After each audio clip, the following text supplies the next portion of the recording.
गढ़ी ख़ुदा बख़्श सिंध जे वॾे वज़ीर मुराद अली शाह चयो आहे त 1 लख वोटनि जी लीड सां हाराईंदड़ माण्हू बि एहतजाज पिया कनि।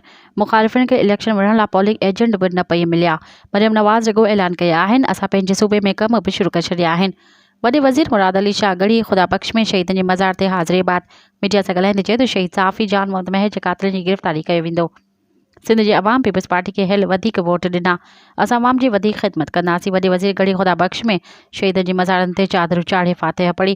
उन खां अॻु मुराद अली शाह खे CM हाउस कराची पहुचण ते गार्ड ऑफ ऑनर ॾिनो वियो। सिंध पुलिस जे जथे पारां वॾे वज़ीर खे गार्ड ऑफ ऑनर पेश कंदे सलामी ॾिनी वई। वॾे वज़ीर CM हाउस में IG सिंध सां अमन अमान बाबति गॾिजाणी कई। वॾे वज़ीर चीफ सेक्रेटरी सां सूबे जे माली मामलनि बाबति गॾिजाणी बि कई। मज़ीद ख़बरनि ऐं तफ़सीलात लाइ विज़िट कयो असांजी वेबसाइट www.awamiNewsHD.com ऐं ॾिसंदा रहो अवामी न्यूज़ HD।